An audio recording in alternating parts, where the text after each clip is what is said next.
জীবনে সবকিছু থাকলেও মানুষ সুখী হতে পারে না যদি না শান্তি থাকে। তোমার মূল্য যে বোঝে তাকে কখনো অবহেলা করো না। তোমার গুরুত্ব যে বোঝে ভুল করেও তাকে ছেড়ে যাবার কথা মনে করো না।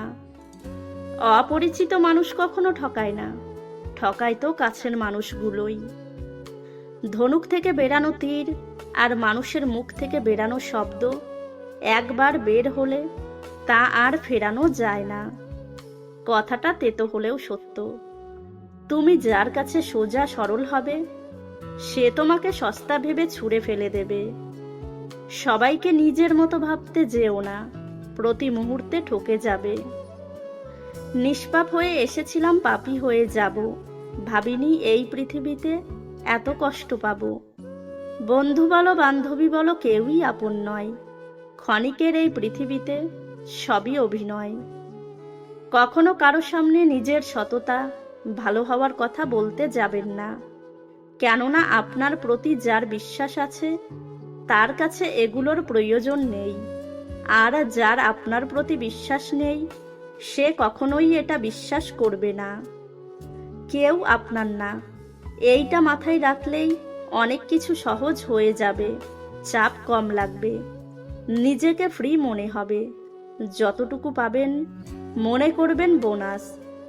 স্বার্থের টানে আত্মীয় স্বজন সবাই হয়তো ছেড়ে চলে যায়, কিন্তু স্বার্থের জন্য স্বামী স্ত্রীরা একে অপরকে খুব কম ছেড়ে যায়।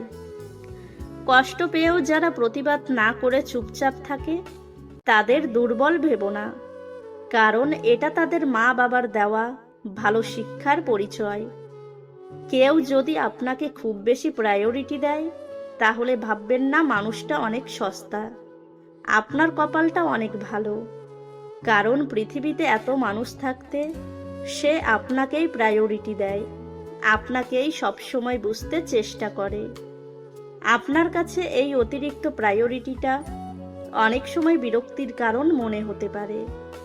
একটা বার ভেবে দেখুন, যে মানুষটার কাছে আপনি এতটাই স্পেশাল যে তার সবটা জুড়ে শুধু আপনি আর আপনি আছেন, তাকে অবহেলা করাটা কি ঠিক? তার প্রায়োরিটিটাকে মূল্য দিতে শিখুন, হোক সেটা বন্ধুত্ব, ভালোবাসা কিংবা বেস্ট ফ্রেন্ডের সম্পর্ক। সব ক্ষেত্রে অতীত ভুলে যাওয়া ঠিক নয়, কিছু ক্ষেত্রে অতীতকে মনে রাখা জরুরি, অতীতকে শ্রদ্ধা করা জরুরি। কারা আপনার পাশে ছিল, কাদের মাধ্যমে আজ আপনি সফলতার চূড়ায় পৌঁছাতে পেরেছেন, ইত্যাদি, এসব আপনি কখনো ভুলবেন কি করে?